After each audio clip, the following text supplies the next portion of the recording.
Ladies and gentlemen, boys and girls, welcome to another episode of the Reaction Time Podcast. I am David. I am joined by Steven and Eric. This may not surprise you if you have listened to previous episodes, because it's the same three of us it's always been. The best. Hooray for us. Steven, how are you this evening? Oh, I'm killing it. I got new merch in today. Ooh, look at that. That's nice. Eric, how you doing?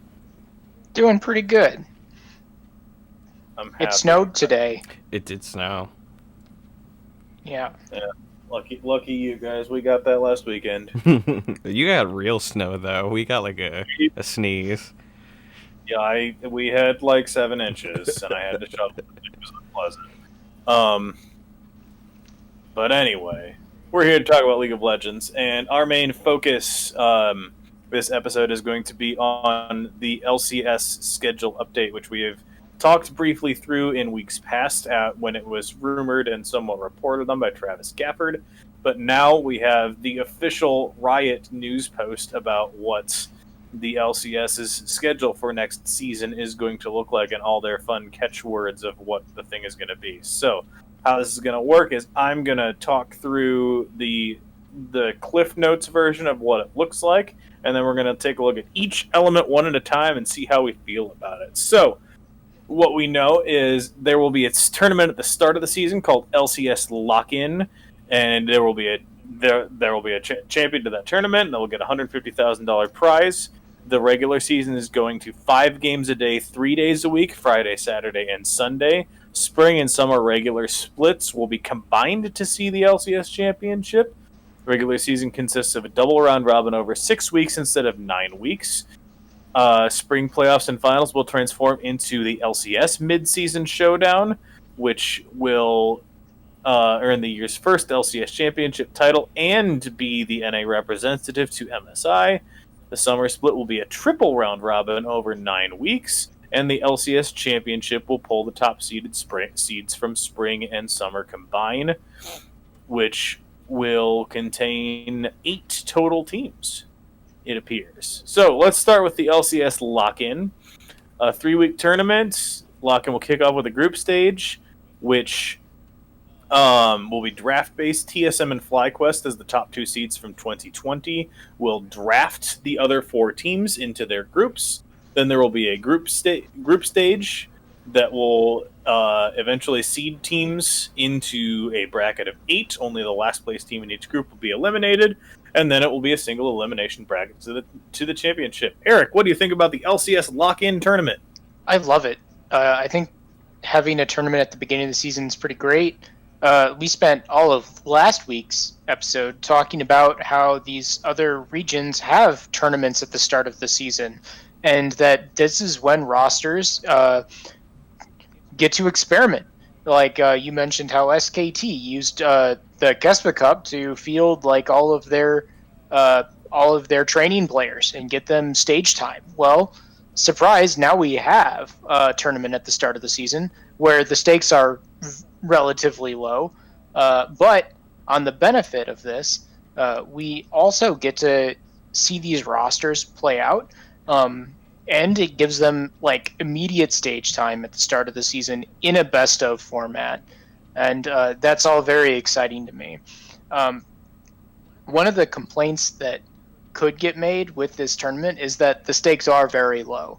Like 150 grand is really designed to get fan attention, not to get player attention.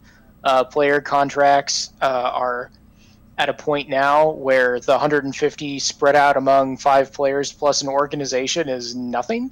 Like, honestly, the orgs themselves might, like, this is pure speculation, but the orgs themselves honestly might have even funded the 150.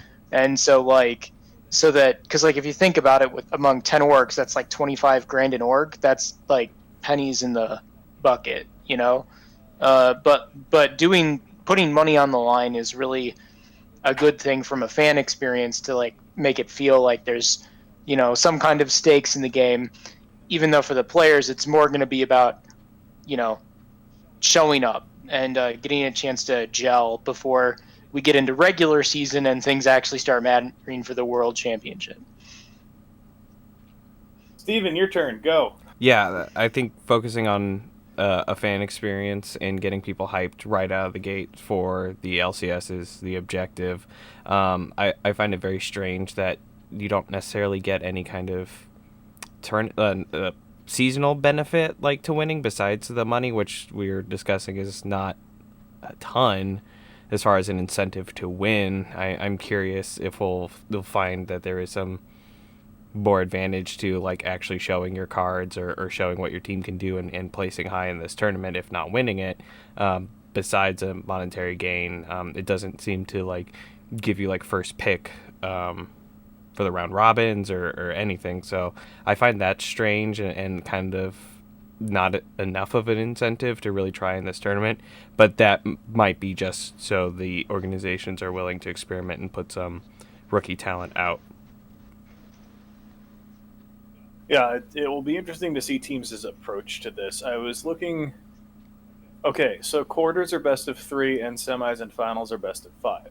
So, as far as like the preparation stage of this, in theory, there 2 teams are only going to get 4 games out of this. So, like, there's a level of you can get your young guys experience, I guess, if that's how you want to treat this, but it's also getting stage experience for a lot of our teams that have players that haven't played in NA before, assuming they are indeed able to play on stage, even if it's not in front of fans. I don't think that's been confirmed as to how that's going to work, and obviously there are plenty of COVID restrictions in California still to this time. So they announced that the lock-in tournament is going to be remote. It's going to be remote. Yeah. Is this something they plan on doing after this season, or is this just like I guess everything with LCS is kind of experimental, I suppose, but is this something they're looking to have be consistent, like opening to each season? Is that what it's designed to be? So they were talking with Greeley, the commissioner, and Hunter from Golden Guardians on Hotline League on this very topic, and this year it's just LCS teams, and they are planning on continuing some kind of event at the start of the season going forward. But they're open to experimentation on both format for the event as well as would this potentially be an opportunity to broaden it out to more along the lines of Kespa Cup or Demacia Cup, where you have teams from lower divisions get to play in it as well. And that would be a future decision that they were looking at. Right now, a lot of the priority for the orgs and the league is to let teams experiment with rosters and the players that they already have signed, more so than to expose the lower tiers of the competitive circuit. So it's really going to be starting rosters in this tournament for the most part, with maybe some of the rosters like Golden Guardians starting some of the academy players in some of these games to get some of the other players screen time. And you've got so that was kind of the point I was going to get to is 4 to 5 teams get out of each group, so 2 teams are going to only get out with 4 games played, but then the other 8 are going to get at least 7 games of active competitive experience, active streamed on the big level, which for some of these guys will be their first time playing on the official LCS level or whatever, and can get to as many as if every series goes max length, we've got 4, 3, 5, 5, so 17 games. That's as long as an entire split. That's your context. That's an entire split in NA in years past. So this is a lot of games for the 2 teams that get to the final. It could be a lot of games and a lot of experience for these teams going into a competitive season that is going to look different. But even just as a preseason thing, this could be a huge advantage for the teams that do well in this.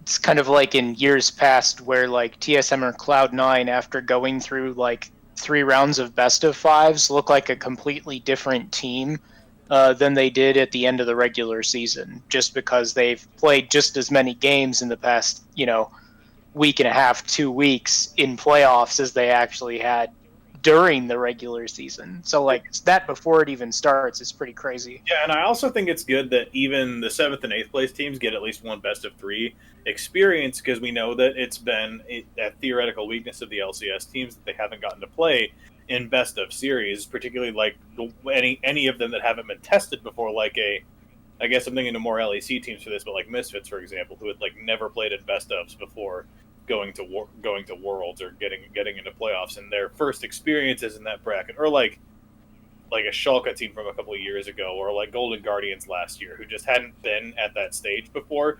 So to get them more experience in a less high pressure situation than playoffs, I think could be a really good thing for that kind of development as well. Yeah, it'll be interesting to see, with this being so disjointed timeline-wise from anything like playoffs or Worlds, if they can translate that experience several months down the line. That would be my only concern, like with not doing it at the after MSI as well. So you would have the lock-in one, and then how many months until it's... How many weeks is the first round robin?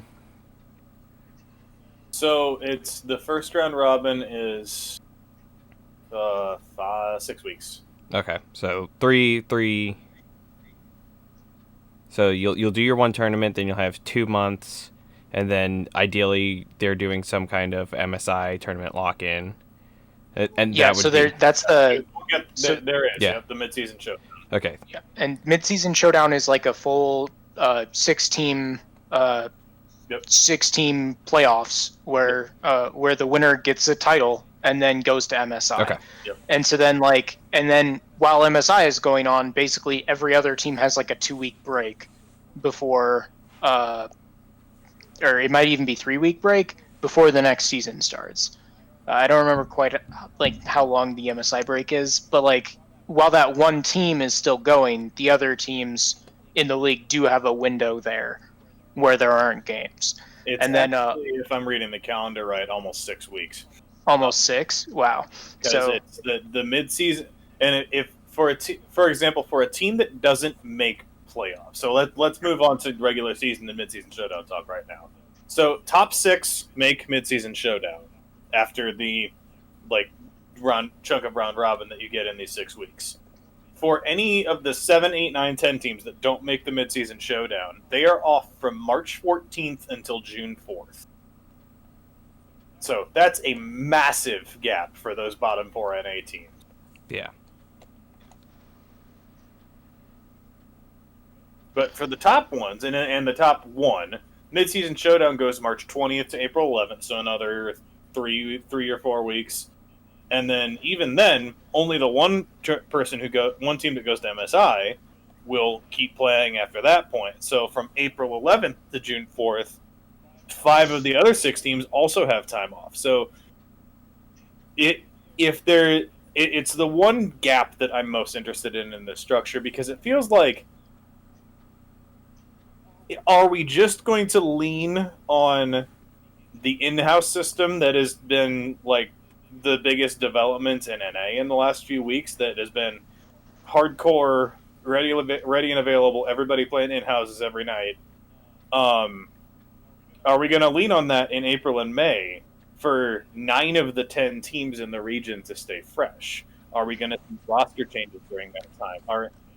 Is there going to be any supplemental games through an official Riot channel for the NA teams between April 11th and June 4th? From what it looks like, the answer is no, and I think that's interesting. So I'm trying to remember what the amateur circuit has going on during that time. Esports. So I think that one of the things that's going to be happening in that window is that's when the Tier 1 and Tier 2 tournaments are going on, as far as the North American scene goes.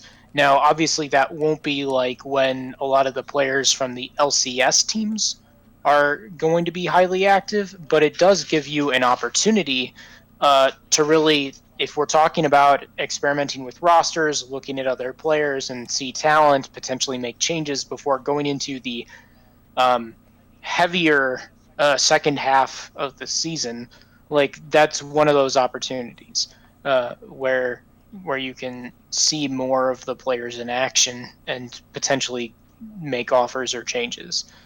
And so I'm trying to see. I'm not finding it. Well, backpedaling just a little bit to the lock-in tournament, I guess that is another sponsorship opportunity where they can get different types of sponsorship opportunities set up for that tournament specifically, and ideally get a higher watch time from people because there is a little bit more of a stake to it for these teams, and maybe they'll be showing off some content that's a little more palpable as far as just like the endless grind of round robin, a little more exciting bit of content. So I'm hoping that these moves to add more agency and competitiveness to the scene also is being followed up with more money being invested so that these organizations can be profitable. That's one of the questions with like the lock-in tournament. As far as like, is this going to be an ongoing thing or just this year? That makes it interesting too, is that sponsors want to know, or when you're looking for sponsors, you want to know, is this going to be something we repeat next year? Is it something that we can invest in for multiple seasons? Or is this something that's one and done? Should we look for a 1-year contract for someone to sponsor this? And then next year we look again or we do something else. And is this when we see some kind of different broadcast competition? Like, is ESPN 2 or 3 or even the mainline ESPN going to volley for some broadcast rights to this tournament where it's not going to affect the normal schedule, and or even something competitive to Twitch, or making Twitch like do something special with it as well?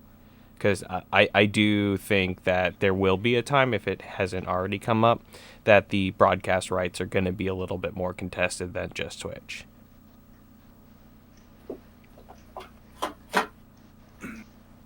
So to return to the point that I've been harping on, we throw out lock-in, mid-season showdown, and the playoffs. Okay, throw all three of the tournaments out. A comparison for you. You're getting across spring split, summer split, which now fit into the same thing. You're getting one additional run through the round robin than you got in previous years. So previous years it was a double round robin in spring, a double round robin in summer. This year it's double round robin spring, triple round robin summer, so 9 more games. And you have more games coming from the preseason tournament, which everybody qualifies for, at least the group stage of. You have more games definitely from both in-season tournaments, even though only the top 6 make it. Top 6 make mid-season showdown, top 8 make the championship round. And both tournaments, instead of being single elimination, are double elimination.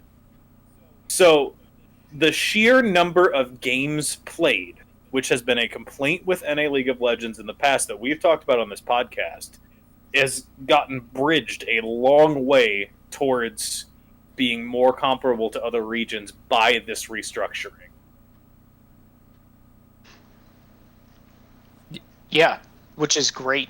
I love having the extra rotation, and I'm a big fan of the counting spring towards summer, as far as like there's one running total for what your standing is going into the end of the year tournament. I'm not a fan of the end of the year tournament still having 8 teams qualify. I understand why they're taking that line without. They don't want to have a play-in tournament after the big closing event, but like still letting 8 teams into the playoffs means that it still is possible for some of these teams towards the bottom of the bracket to continue trying hard when they shouldn't be, or to push for things that are very unfeasible based off of that. And like, so it kind of undoes a part of the positive benefit I see from them adding all these extra games, because if 8 of the 10 teams are going to make it in anyway, It really means that there's only going to be strong competition for between like the top 3 teams to see who gets into the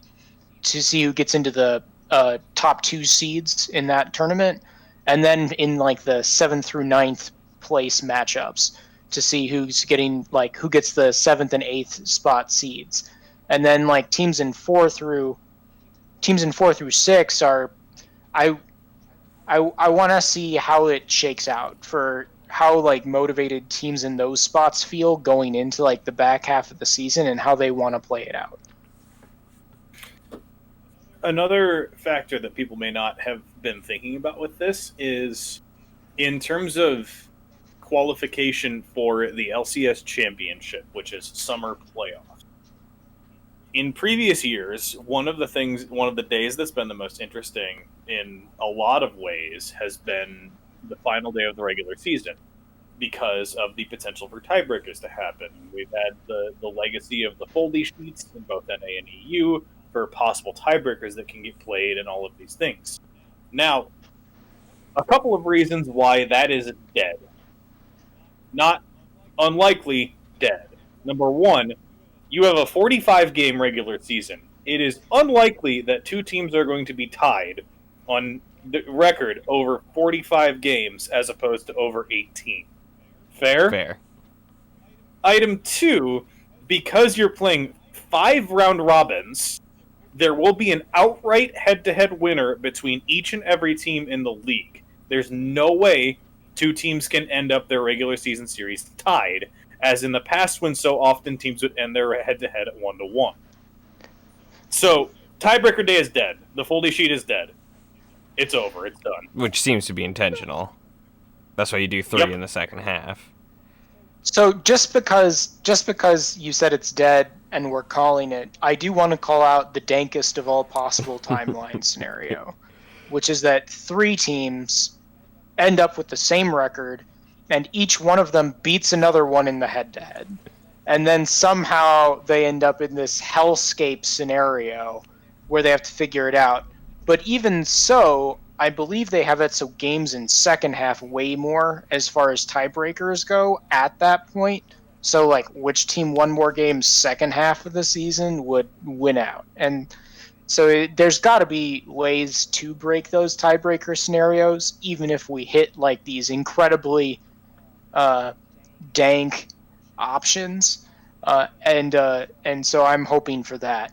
Like, the other, like, worst case scenario is that somehow getting more games makes the league even more like what EU was last split, where it's like this giant cluster of all these teams right around 500, and I don't see that happening. Like over the course of more games, it seems like adding more games should actually increase the eye test quality of these teams and rosters, and you can see them pull away from each other more than if you took away games, even in this best of 1 format, which is like the danger zone with that. Yeah, because in a theoretical world, you're playing out entire best of 5s with every other team in the league over the entirety of the split, as opposed to playing a best of 5, a best of 5, a best of 5. So, if you think about it that way, it looks a little different, right? Also, can we talk about how thank God for double elimination in terms of ensuring your best teams actually win? Because double elimination, in theory, is the great equalizer with that, because even your best teams can have a bad series. We saw that, and then don't have to go any further than summer playoffs. TSM got hot at the right time and won out. TL did not, shockingly. But in a double elimination setting, lower bracket runs have been a standard of every other esport we've had. We look at any fighting game, the legendary lower bracket runs from like top 64 kind of thing. You look at even the Counter-Strike scene right now, the Astralis, the top team in the world, has become somewhat notorious in their last 2 or 3 tournaments for dropping a game and dropping into lower bracket early and then just ruining everybody's dreams and winning from lower bracket. So like to have that element added to both the midseason showdown and the LCS championship, I think is huge for both ensuring your best teams get out and go to Worlds and for the competitive spectacle of the tournaments in isolation. Totally agree. I also like they're changing up their algorithm for how teams get paired in lower bracket runs so that you don't get immediate rematches. That was one of the other things that they put in for this year after the Golden Guardians TSM repeat series from last playoffs to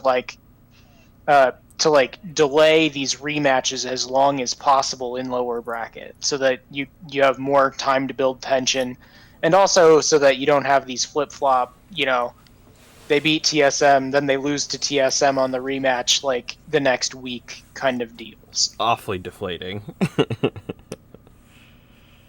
Really, really, truly unfortunate. And obviously, like, it's not a true losers bracket because 7 and 8 start in the losers bracket, which I think is fair, and 1 and 2 get buys for the first round. So the graphics are all on the Illinois Sports website. Go look at them if you want a visual representation. Steven might be able to work some magic and chuck this in here right now. How dare you? Maybe not. 4-5. First round, 4-5 plays 4 plays 5, 3 plays 6.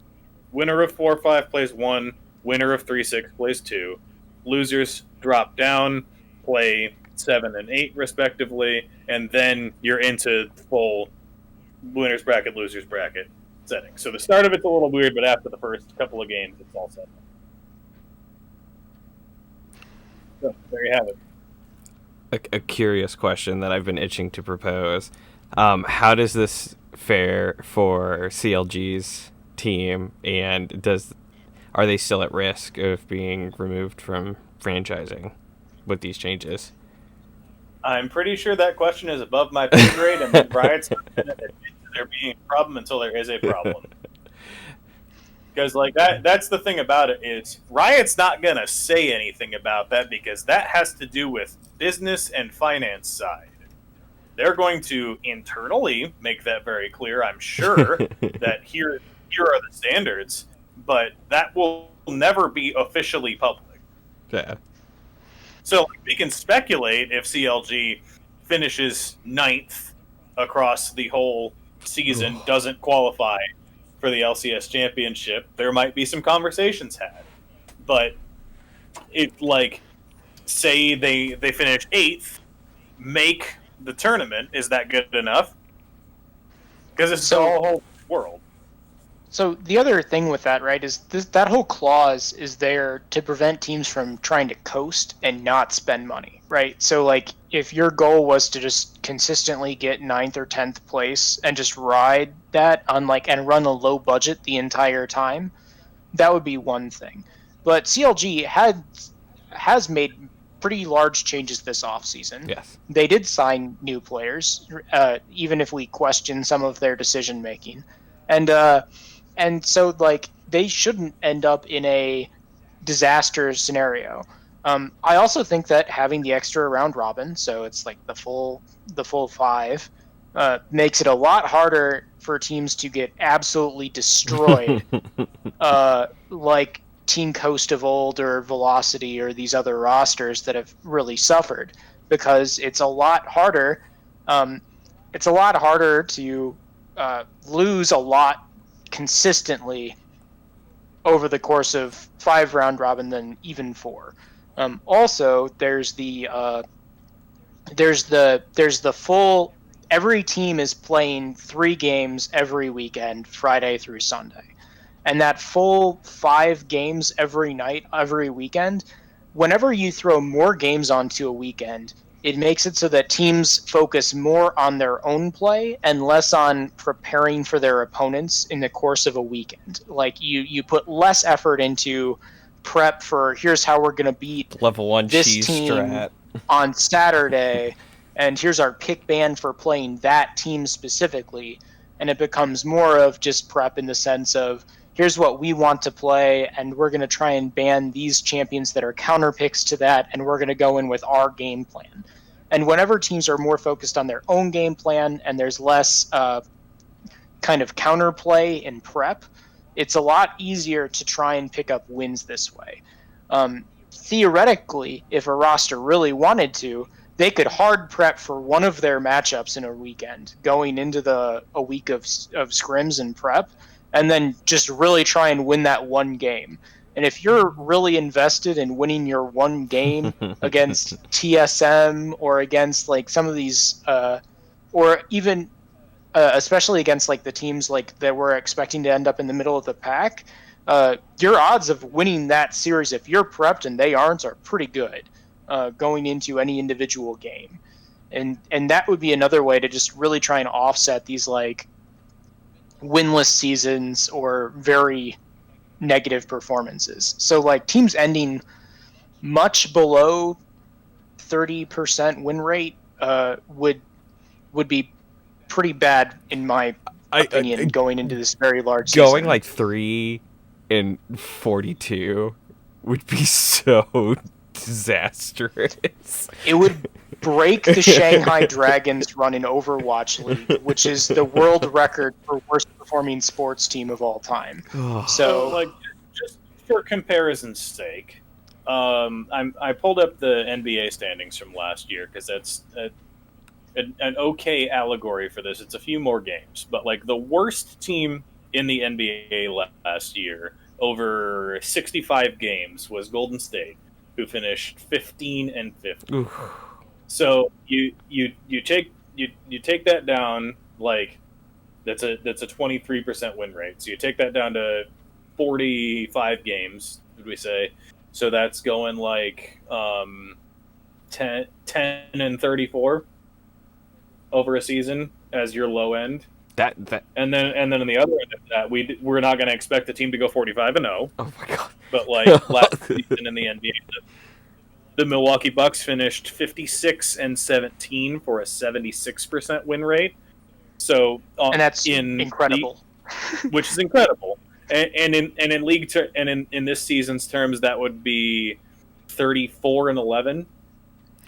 So, like, think about it that way. If a team has a record equivalent to the best record in the NBA last year, they're still going to lose 11 games over the course of spring and summer split. That's a lot comparatively to anything we've ever thought about before. No, what's the most games played in the season prior?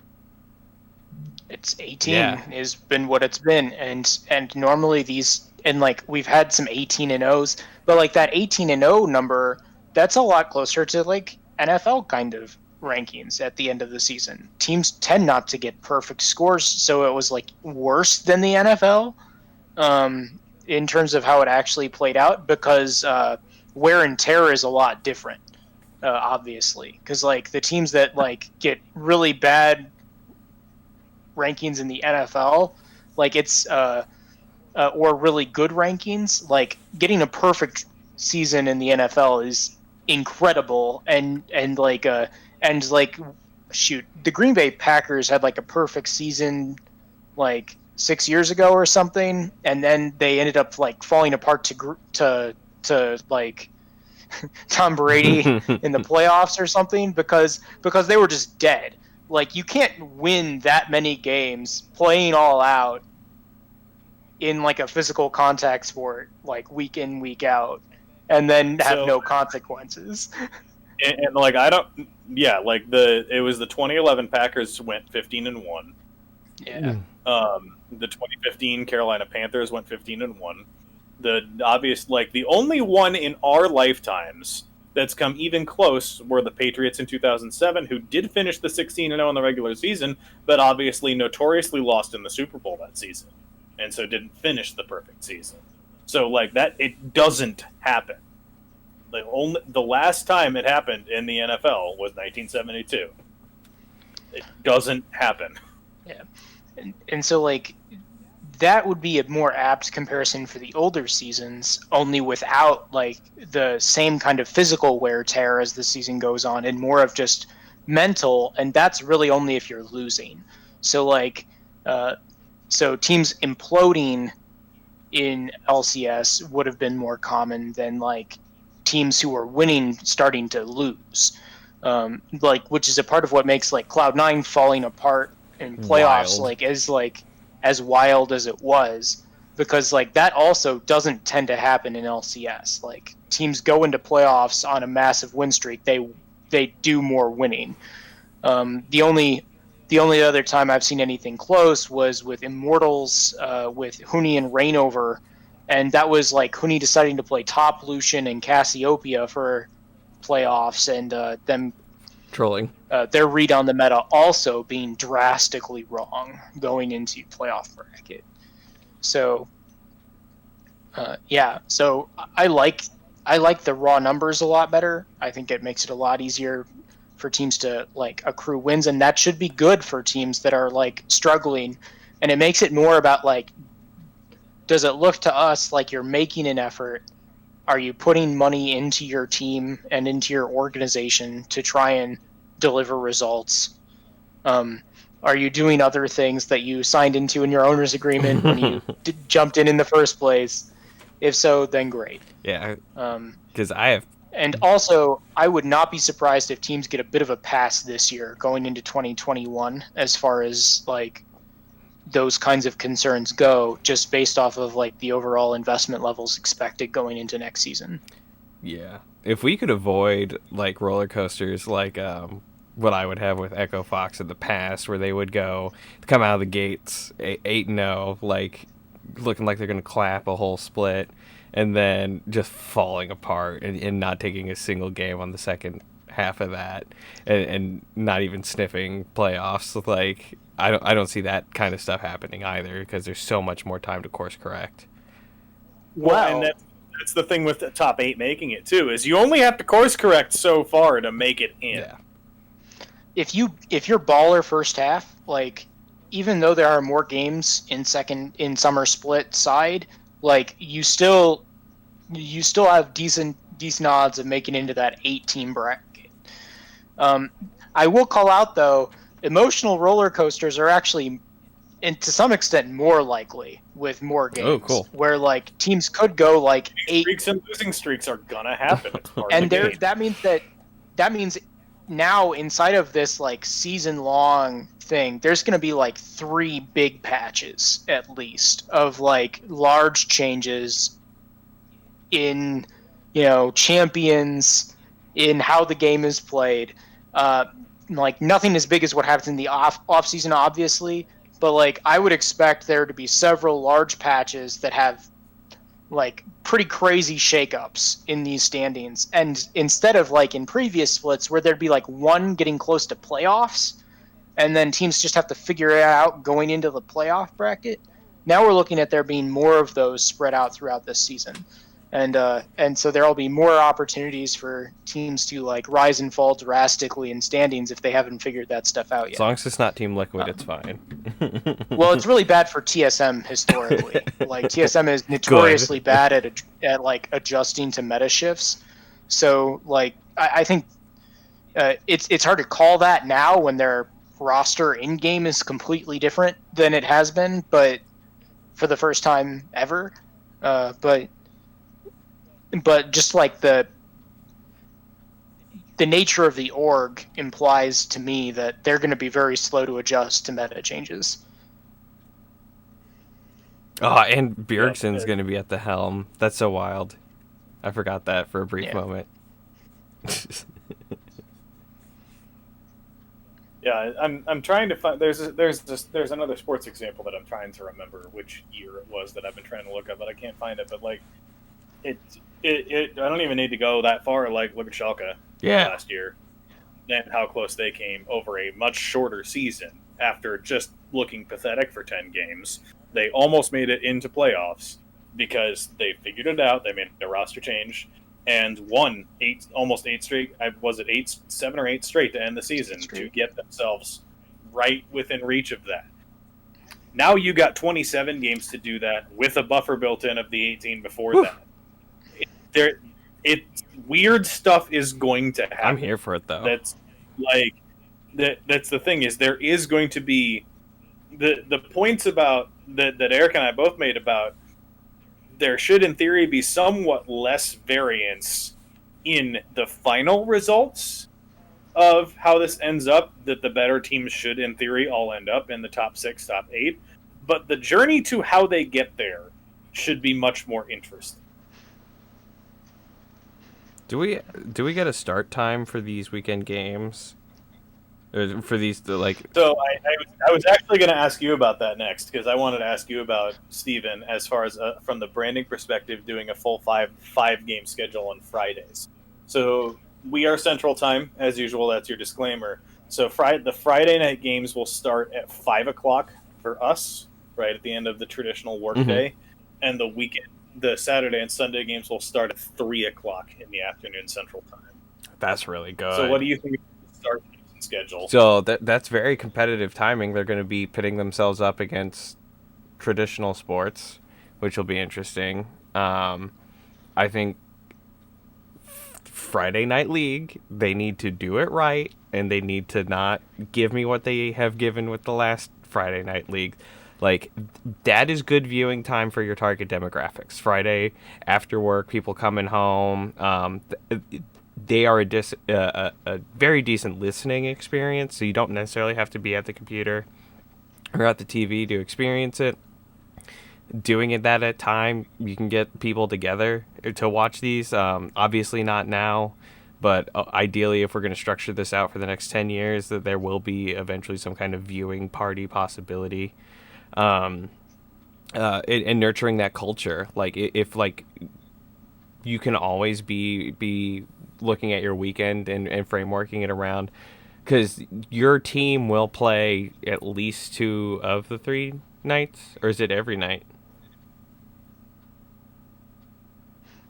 It's every night, because like it's over the course of 6 weeks, and each team's going to play 18 games. So it's every night. Yeah, Friday, Saturday, Sunday, every team. And there was it was very conscientious for a lot of these decisions.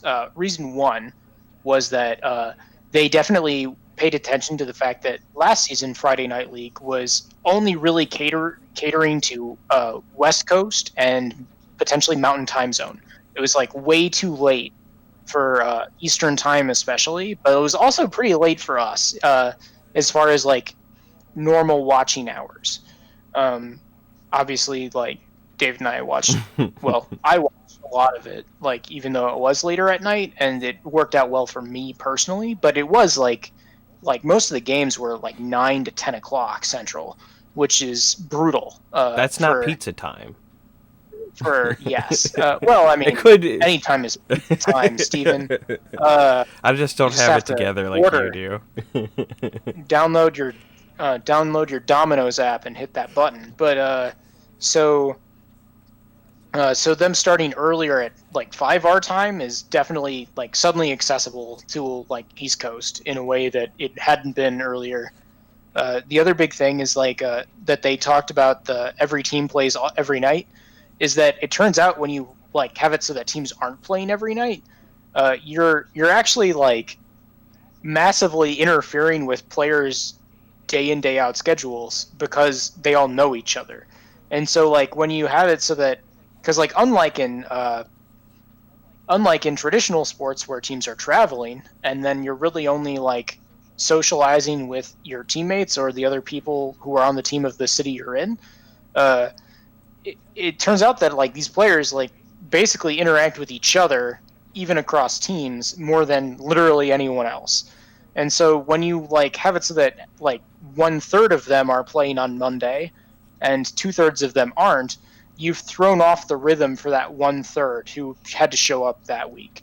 And it can be really weird from like a balance perspective for these orgs when they have to think about off days and when they have to think about who's free when do teams get to have scrim blocks, all of those things. And so having all the teams on that same schedule as far as this goes is the way you stop that, as long as they're all locked in LA. That seems to be the foreseeable future until they start having like hometown teams that are traveling, which I think Overwatch League kind of killed that possibility. Overwatch League sure did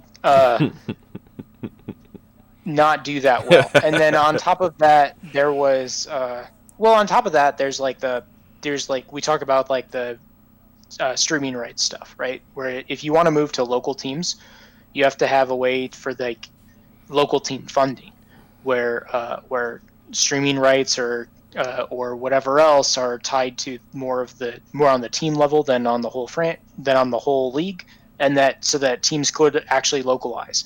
And then that would also let you move to more nights a week. It's like you have to find some way so that the LCS as a whole isn't responsible for hiring the entire production crew 7 nights a week in order to make that work. Is what they've run into on LA currently. finances. I think not. Oh man. So, like, we could talk about that as, like, how we'd like to see it play out, which is more nights of games, moving teams around, having more away games. They've talked about that, too. That's a part of the reason why they kept the mid-season showdown, and that first split LCS title in play, is so that they can have another playoff event, which they can host in a place that's not in LA, so that they can continue to have 2 big tournaments somewhere else, either somewhere in North America during the season for people to actually be able to go and see. I guess they could even do a third hopefully- one too, because they have the lock-in one. Yeah. So hopefully, if they keep the lock-in tournament for the next season, there would be 3, and that would be great. I would love that. Yeah. I think that attending the lock-in tournament live would be even more entertaining in a lot of ways than some of the playoff games, right? Because like with the playoffs, you really just want the finals tickets. Mm-hmm. Like going to any round in the playoffs live that's not the finals, like you always have this feeling in the back of your mind, like, why did I get these tickets for Cloud9 H2K Worlds in Chicago? Who would do that?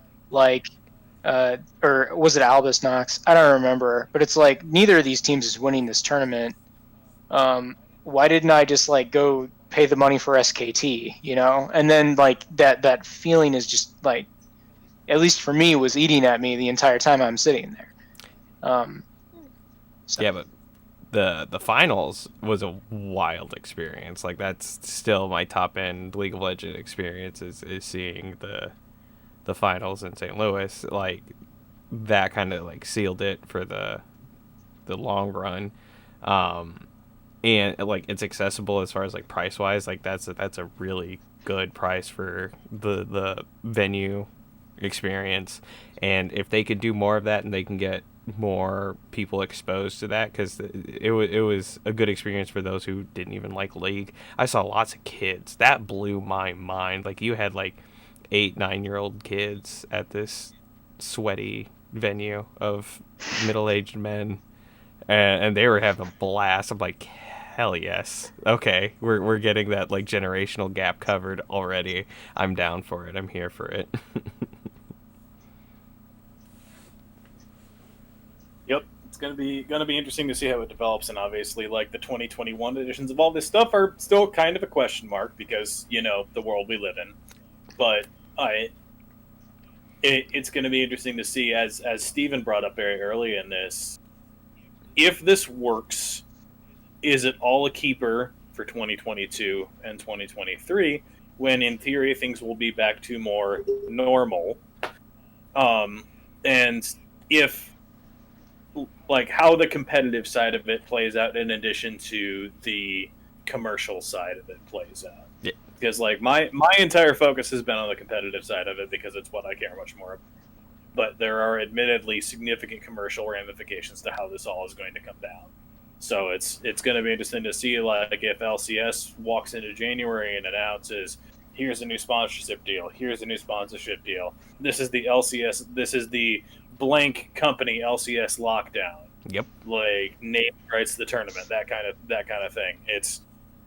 Is that going to happen? It better. It assumes that is Riot's goal, but we don't have none of that is in this press release. So it feels like there's probably some conversations happening that they're going to hope to be able to announce before any of this kicks off in January. Yes, and we have to have it together on the competitive sense before Worlds is in North America, because that is your big moneymaker, is when you're having that big tournament in North America again, like the Staples Center event kicked off like the big franchising momentum and all that stuff. Like without that event, I don't think League Esports would be the venture capital monumental beast that it is. So you have to recreate that again, but more when Worlds is happening in North America. And if the North American teams aren't ready to play ball at that point,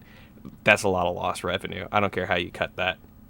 And so if we can get our revenue up here, we can get the interest started, and then we can have competitive teams going to Worlds in North America in 23, we've got a lot of potential.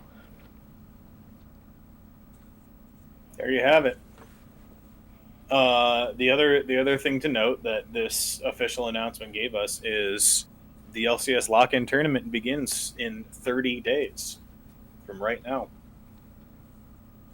So the end of the off season is in sight, gentlemen.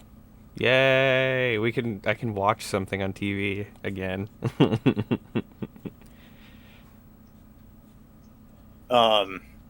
With that, I know we're keeping our ears to the ground a little bit for LPL roster news. I know from the little bit I've snooped around on Twitter, there have been some teams doing a little bit of the shit posting and teasing that they may have some announcements soon. JDG and WE are both very guilty of this. But EDG has the only one that I know of that has provided an announcement of what their full roster is, and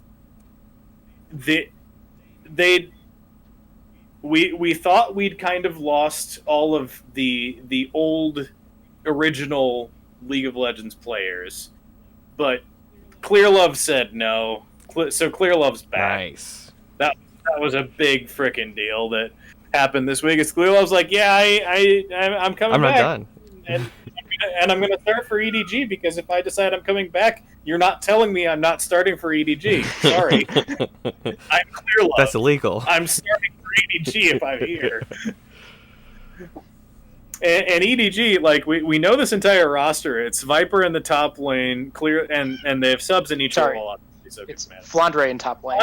Flandre in the top lane, Clearlove in the jungle, Scout returning in mid lane, Mako returning in support, and they add Viper, formerly of Griffin and Hanwha Life Esports, as their new AD carry.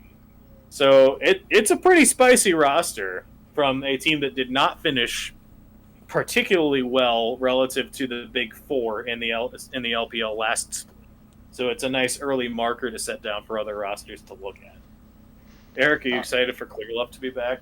I'm excited for Clearlove to be back. I'm really excited because, Clearlove's one of Clearlove's identity things that you might have heard other personalities in League talk about is that there's like Herbivore Clearlove, and then there's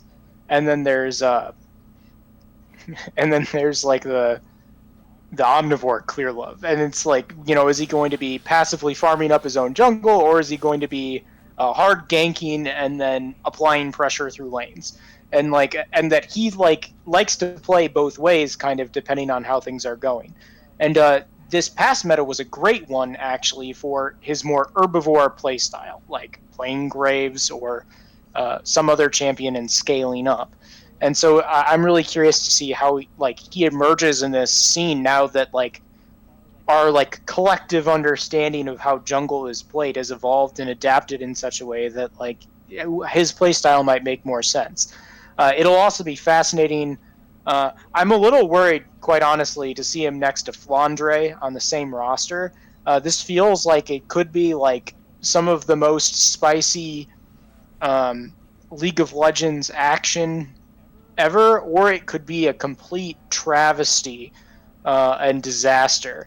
Flandre is known for either off-meta picks or builds top lane, and being a complete island. So I'm really curious to see how this roster, with like Viper, who's used to getting pressure and like hard winning, like with Griffin or Hanwha Life, like how does this roster play as a unit? It'll be very fascinating to see how it works out. Well, and it's another roster in the LPL that is like this. This could be a competitive for a top 4 seed in here, but like again, IG missed Worlds from the LPL last year, and arguably have one of the top 3 players in the world on their roster. The LPL rolls deep. Yeah, like top 8 in LPL are all fantastic, so it's really going to be crazy. And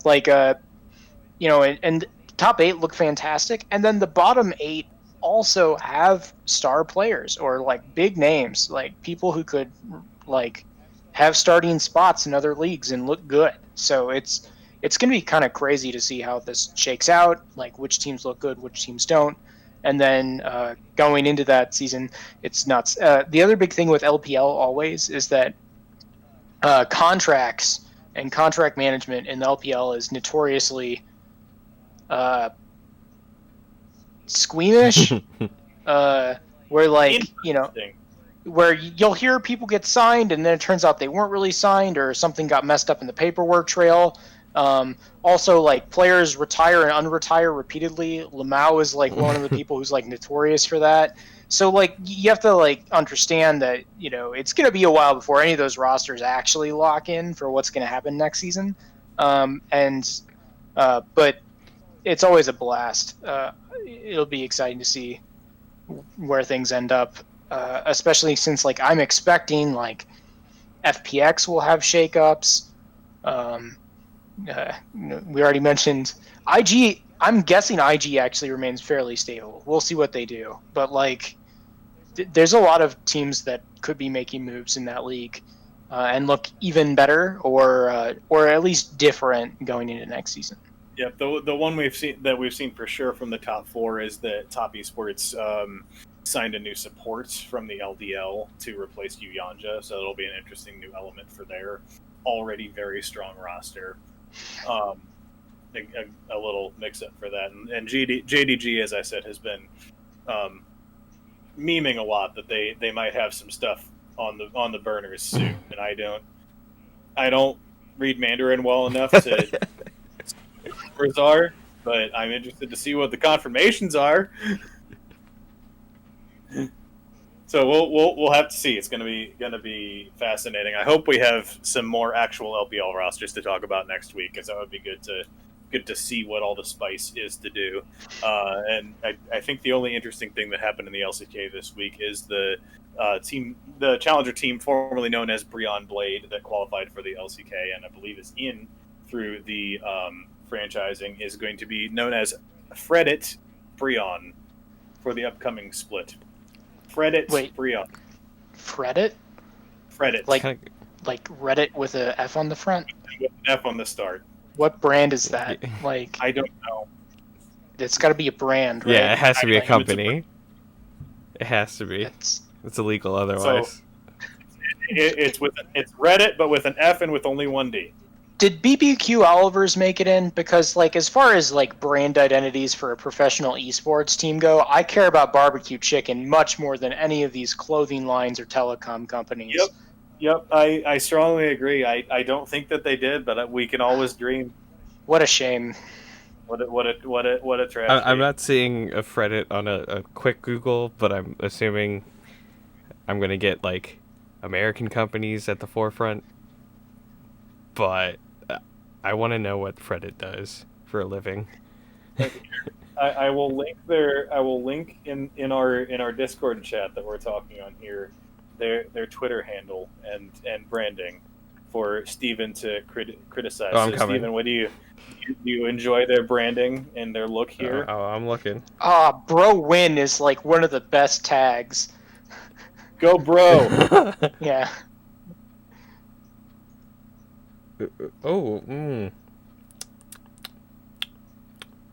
Reddit. Is it a bank? It looks like a bank. It could be a bank. That'd be so weird. That's a weird font. I don't know. Yep. So there you go. Huh. That's even LCK next split. Hashtag go bro. Go, bro. It's that color of green that I have problems with. So, Eric can't see colors, Chad. yeah, Yeah. it's that green that money looks green. almost red to me. Yeah. That's why I Yeah. think it's a bank, because it has like a serifed, like, title cased logo on green. That's like community credit union or bank or something like that. Like, right? Am I wrong? No, not at all. I'm thinking of a credit union in Iowa right now, very specifically that has that exact color of green as their branding. Yeah, credit union. Oh, and they have Chieftain and Lava? Okay. Yeah. Yep. So there you go. That's my LCK update for the week. That's all I got. We did it, boys. Eric, what are you playing this week?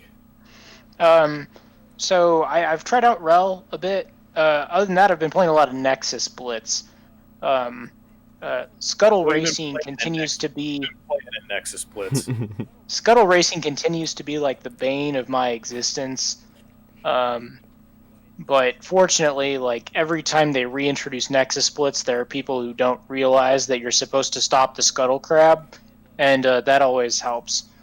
More tilting when our Soraka runs into the enemy team side of the jungle, the Soraka bot, obviously, and then gets killed by their golem. No, not their goal. Yeah, Because like come when on. Luke Tiger runs into the opposing jungle, yeah, it's just you lose the event. It's over. Yeah. It's very unfortunate. What picks do you have for your Nexus Blitz? What have you been smurfing with? I don't know about smurfing, but I really just like playing Cho'Gath in all things. So Because he's a big boy.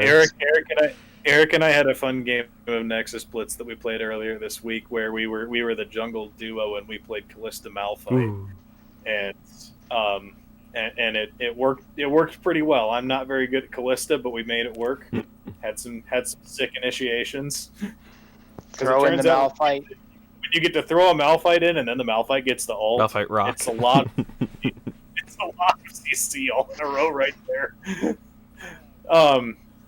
And I have been playing a little Nexus Blitz as well, and I've remembered how much I love playing Poppy on that map. Yes. Because push him into the she's fire.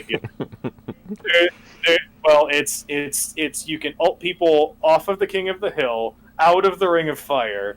There are so many walls you can wall bump onto, and like all of these modes, everybody likes playing assassins and crap that has dashes all the time. So you just push W and win. She's such a good Nexus Blitz.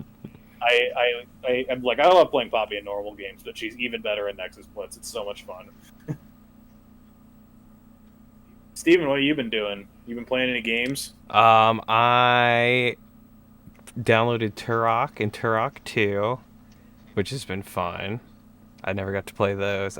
Doom for the Switch has a patch, so I'm excited for Doom 0. So for the original Doom, and then I'm almost done with Doom 2016. So like I'm plowing through 3 weeks clean of League of Legends, and I'm getting so much done. There you go. And of course, Steven also has children to take care of. So Oh yeah, he has those other two. priorities. You know, no big deal or anything. Right. What are the first video games you're going to introduce to your children? So Sam really likes Rayman 64 for some reason. I don't know, something about the intro to that, which is it's a great game, good music.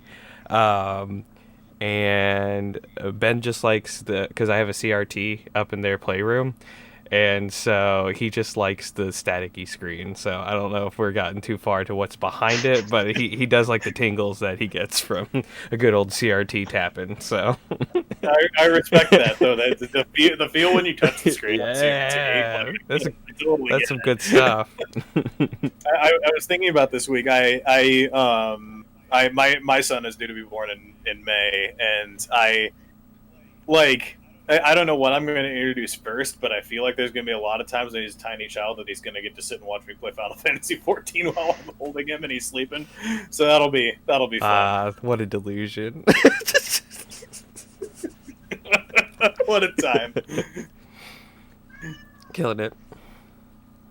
Eric, what are you going to make the cats play? The cats already play knock stuff on the floor, so I think I'll just keep letting them occasionally play that game. McGuire is a toxic jungle main on League of Legends. We all know that. Yeah. Well, yeah. That's why he's yelling right now. He's yelling at you because you took his blue buff. Most likely. Or took the enemy blue buff, you know? Which was also for him. Yeah. All buffs are for me. And with that, we're about out of stuff to talk about, so we're going to wrap it up here. So we'll be back one more episode before Christmas, I think. We can get one more in next week, and then after that, it'll be 2021. We'll be getting ready for a fresh new competitive season. So, Steven, plug time. Buy your merch. Go to fnky.store. 15% off when you put in Funky, FNKY, at checkout. You can also go to our website, funkygames.com. That's a link tree. And we also have a Christmas list on the Funky Club, which is fnky.club. That's mostly Switch stuff because Switch is a fun console and you should have one. And if you're getting one for Christmas, there's a lot of good stuff on there to start your Switch playing extravaganza. There you go. Eric is on Twitter at ShredsTheRaptor. Steven is on Twitter at FNKY Ireland with a 3 instead of the E. I am on Twitter at Prof. Cedar. Send us your feedback. Send us your thoughts. Tell us what you'd like to see. If you've got topic areas you want to look into, like we're still building this up. It's a fun thing to do for the three of us just in our free time. We'd like to talk about stuff, and so we decided to record it and put it on the internet for you. So if you've got thoughts, hit us up. We're open to whatever you got. With that, that's it for the week. This has been another episode of the Reaction Time Podcast, and we'll see you next week.